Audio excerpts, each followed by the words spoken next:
There are some voices that feel like they've always been there, woven into the very fabric of our memories. They are voices of comfort, of gentle authority, of quiet wonder.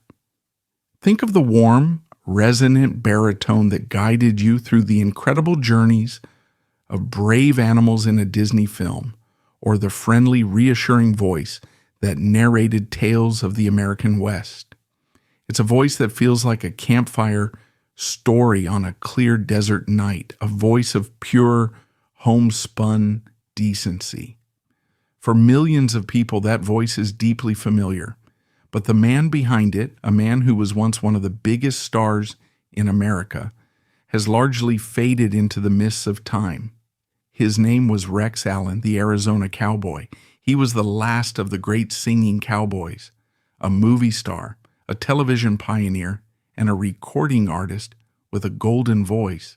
He stood shoulder to shoulder with giants like Gene Autry and Roy Rogers, building the very foundation of country and Western entertainment for a national audience. Yet while those other names have remained iconic, Rex Allen's legacy has become something of a whisper. His is the story of a man who mastered every new medium of his era, radio, film, television, only to be paradoxically forgotten by the very world he helped to create. This is the story of the man with the unforgettable voice and the superstar that America somehow left behind. To understand the meteoric rise of Rex Allen, you have to understand the world that was yearning for a hero like him. Rex was born in 1920 in the small town of Willcox, Arizona. His childhood was not one of Hollywood glamour, but of hard-scrabble reality. This was the era of the Great Depression and the Dust Bowl, a time of profound economic hardship and uncertainty, particularly for rural families in the American West. Life was tough, work was scarce, and for many the future looked bleak. It was out of this dust and desperation that a new kind of American hero emerged, the singing cowboy. Before the 1930s, the Hollywood cowboy was often a rough, silent figure. But then, a man named Gene Autry strummed a guitar, sang a gentle ballad, and changed everything. Suddenly, the cowboy wasn't just a tough guy. He was a moral compass. He was handsome, clean-cut, and always on the side of right. He fought the bad guys, but he also had a song in his heart. This new archetype, the singing cowboy, became a national phenomenon. For a nation weary of breadlines and bad news, these B-westerns were more than just movies. They were a form of escape, a weekly dose of optimism. They presented a romanticized vision of the West, a world where problems were simple, justice always prevailed, and a good man with a guitar and a trusty horse could solve any problem. It was a world of clear-cut morality, a comforting fantasy in a deeply complicated time. This was also the golden age of radio. Before television became a fixture in every living room, families would gather around the radio console to listen to their favorite programs. One of the most popular was the National Barn Dance, broadcast from Chicago. It was the Grand Ole Opry's biggest rival, a star-making machine that beamed the sounds of country and Western music across the nation. It was in this world, a world craving heroes and connected by the magic of radio waves, that a young, ambitious cowboy from Arizona would begin his journey, his rich baritone voice, his only ticket out of a life of poverty. Rex L.V. Allen's early life was the stuff of country songs. He grew up on a remote homestead, the son of a cattle rancher. His father, a stern and practical man, saw little value in music. He wanted his son to be a rancher, to live a life tied to the land. But Rex's mother saw the spark in her son. She encouraged his musical inclinations, and it was from his mother that he learned to play the guitar. His first instrument was a simple Sears Roebuck mail-order guitar, and with it, He began to unlock the voice that would one day make him famous.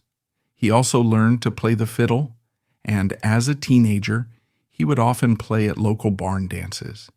It was here that he honed his craft, learning the old cowboy ballads and folk songs that would become the bedrock of his repertoire. But life in Wilcox was limiting. Rex dreamed of something bigger.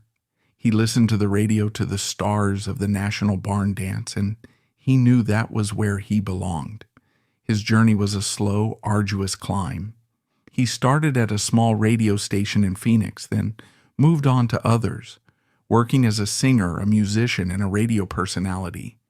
He was paying his dues, learning the ropes of the entertainment business one small town at a time. It was during this period that he truly developed his on-air persona, the easygoing, friendly Arizona Cowboy. His big break came in 1945 when he was offered a spot on the holy grail of country radio shows, the National Barn Dance in Chicago. This was the major leagues. Suddenly, Rex Allen's voice was being heard in millions of homes across the country. He quickly became one of the show's biggest stars. His smooth, sincere baritone was a stark contrast to the more nasal, high, lonesome sound of many country singers of the era. It was a voice that was both authentic and sophisticated, equally at home singing a cowboy lament or a pop-tinged ballad. His success on the radio did not go unnoticed. In Hollywood, the B-Western was still a cash cow, and the studios were always on the lookout for new talent. Republic Pictures, the studio that had made superstars out of Gene Autry and Roy Rogers, saw Rex as the next great singing cowboy. They were looking for someone to carry the torch, and Rex, with his genuine Western roots, handsome looks, and incredible voice, was the perfect candidate. In 1949, Rex Allen signed a contract with Republic Pictures and moved to Hollywood.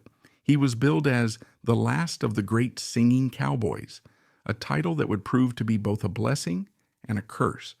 His first film, The Arizona Cowboy, was released in 1950, and it established the formula for the rest of his movie career. Rex would play a character named Rex Allen, an honorable cowboy who would inevitably find himself in a town plagued by outlaws.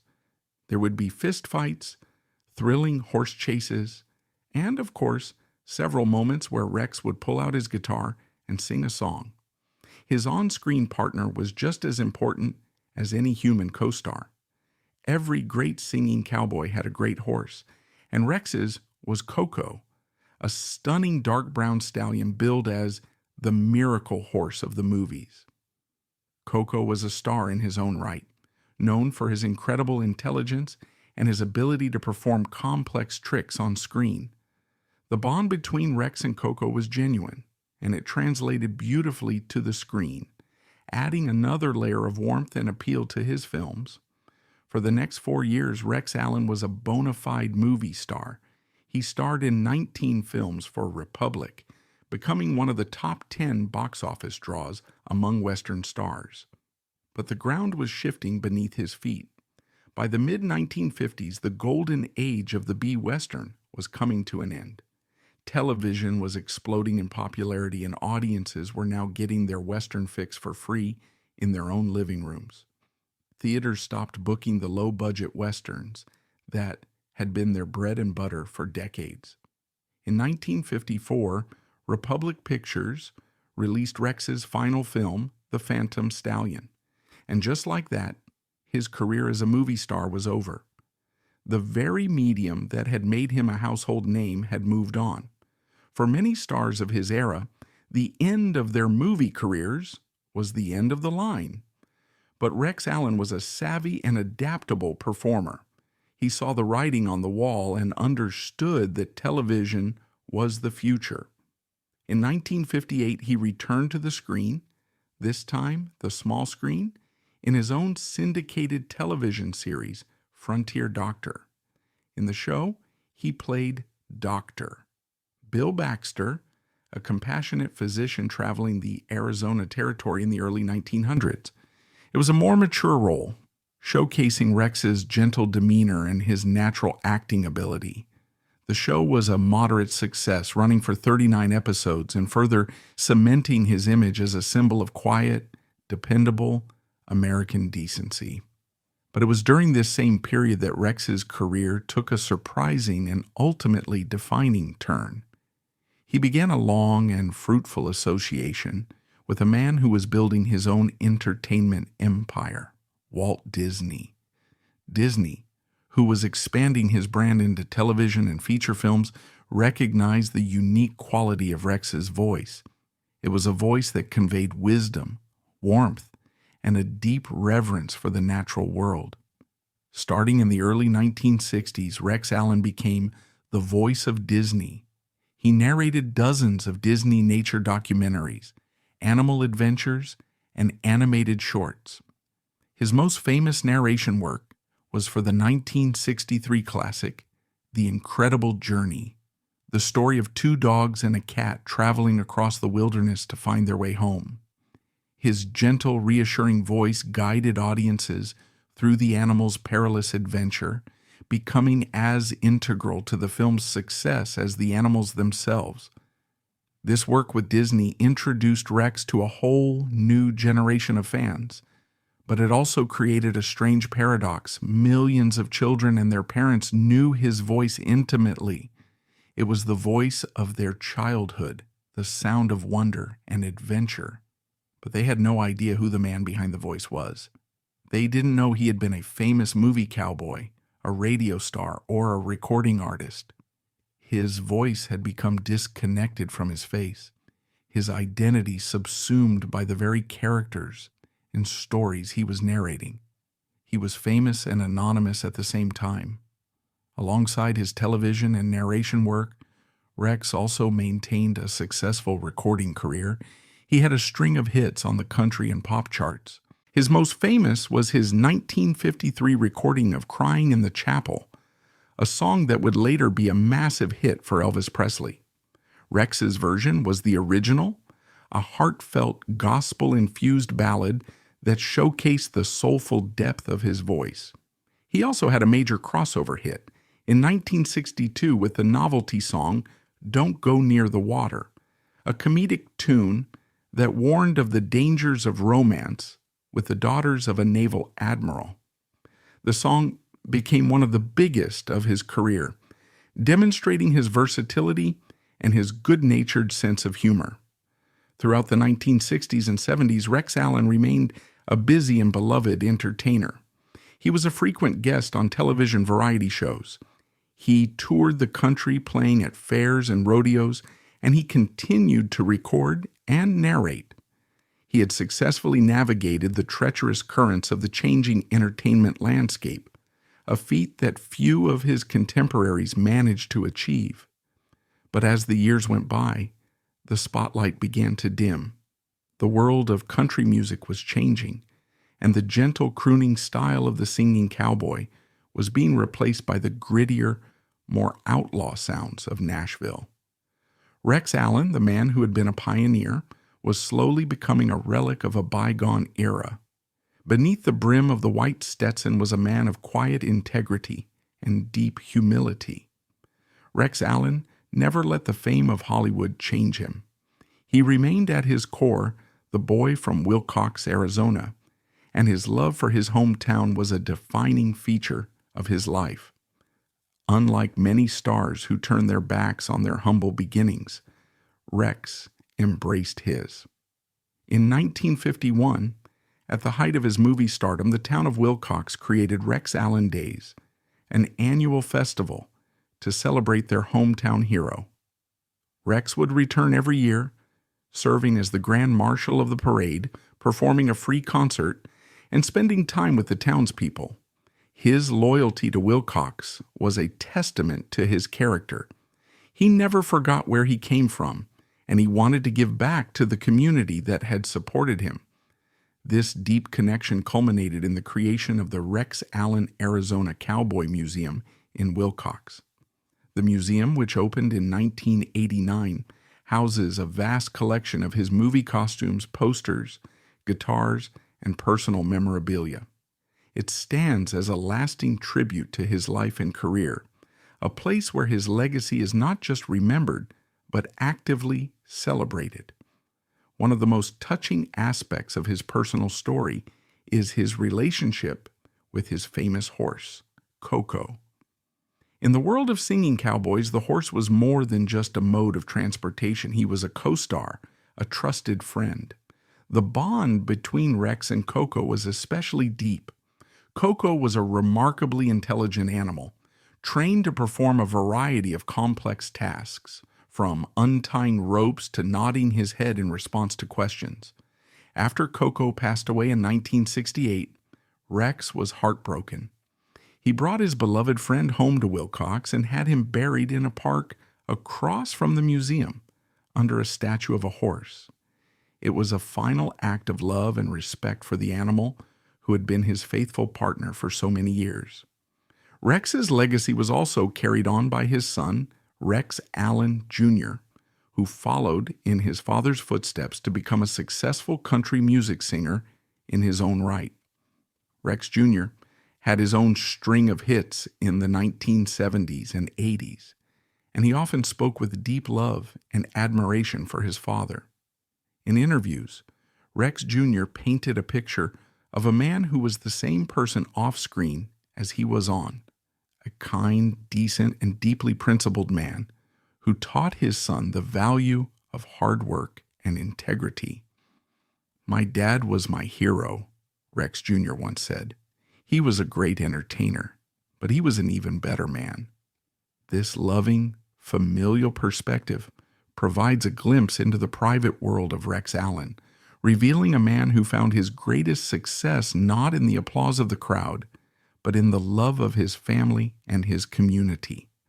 There is a little-known story that perfectly encapsulates Rex's quiet humility. In the late 1980s, long after his heyday as a star, a major film studio was producing a new Western and wanted to use one of his classic songs. They sent a young, ambitious executive to Arizona to negotiate the rights. The executive, who had never heard of Rex Allen, expected to be dealing with a shrewd, hard-nosed negotiator. Instead, he found Rex living a quiet life, more interested in talking about his grandchildren than his old movies. When the executive made a lowball offer for the song, Rex simply smiled and said, "Son, that song is worth more than that, but I'm just happy you want to use it. Pay me what you think is fair." The executive was so taken aback by his decency that he went back to the studio and insisted they pay Rex his full asking price. That was Rex Allen, a man whose character was as rich and as genuine as his famous voice. The career of Rex Allen wasn't marked by the kind of fiery controversies or personal scandals that often define the lives of celebrities. He was, by all accounts, a consummate professional and a decent man. The debate surrounding his legacy is not about his character, but about the art form he represented and its eventual decline. The B-Westerns that made Rex a star were, by today's standards, remarkably simplistic. The plots were often formulaic, the characters were one-dimensional, and the morality was black and white. Critics of the genre often dismiss these films as juvenile and unsophisticated, and in many ways they were. But to judge them by modern standards is to miss their purpose. These films were never meant to be gritty, realistic portrayals of the American West. They were moral fables for a young audience, vehicles for teaching lessons about honesty, courage, and respect. Rex Allen, with his clean-cut image and unwavering moral compass, was the perfect vessel for these stories.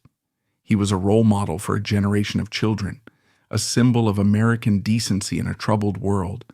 The decline of the singing cowboy genre was not a reflection on the talent of its stars, but a reflection of a changing America.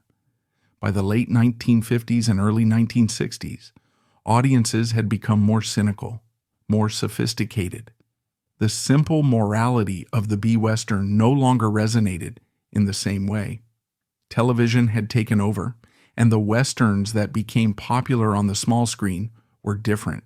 Shows like Gunsmoke, Bonanza, and The Rifleman were more psychologically complex. Their heroes were flawed, their villains were nuanced, and their stories grappled with more adult themes. The singing cowboy with his white hat and his gentle ballads suddenly seemed like a relic of a more innocent time. Musical tastes were also undergoing a seismic shift. The rise of rock and roll in the mid-1950s was a cultural tidal wave that swept away much of what had come before. The gentle crooning style of Rex Allen and his contemporaries was suddenly seen as old-fashioned. The new heroes of popular music were rebellious, edgy, and sexually charged. Rex Allen, the ultimate symbol of wholesome family entertainment, simply didn't fit into this new world. So Rex Allen's career didn't end because of a personal failure or a lack of talent. It ended because the entire genre that he had mastered, the very world that he had helped to build, became obsolete. He was a victim of a cultural evolution, a man whose particular brand of entertainment had fallen out of fashion. It's a quiet, slow-moving kind of tragedy, the tragedy of being left behind by the relentless march of time. He was, as he was billed, the last of the great singing cowboys. And when the sun set on that era, it also set on his time in the spotlight. What then is the ultimate legacy of Rex Allen? His significance lies in his unique position as a bridge figure in the history of American entertainment. He began his career in the twilight of the radio age, became a movie star in the final years of the B-Western, and then successfully transitioned to the new medium of television, both as an actor and as a ubiquitous narrator. He was a master of every form of mass communication of his time, a testament to his versatility and his enduring appeal. He was also a crucial figure in the popularization of country and Western music. Long before Nashville became the slick commercial powerhouse it is today, performers like Rex Allen were bringing the sounds of the rural West to a national audience. They laid the groundwork, building the fan base that would allow for the massive commercial success of country music in the decades to come. But perhaps his most lasting legacy is quite simply his voice. Through his work with Disney and his countless other narration jobs, his voice became separated from his persona, taking on a life of its own. It became the anonymous voice of authority, of warmth, of nostalgia. It is this strange phenomenon that explains why he is both so familiar and so forgotten. We know the voice, but we have forgotten the man. It is a legacy that is both immense and intangible, a testament to the power of a single human voice to transcend time and celebrity. His most tangible legacy, however, can be found in the small desert town of Willcox, Arizona. There, he is not a forgotten star. He is a legend. The statue, the museum, the annual Rex Allen Days Festival. These are not the relics of a faded celebrity.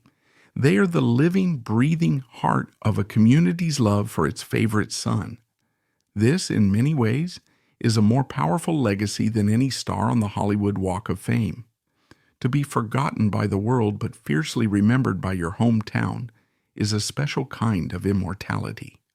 His life is a poignant reflection on the fleeting nature of celebrity. It reminds us that fame is a temporary condition, that the tastes of the public are fickle, and that the stars of one generation can become the trivia questions of the next.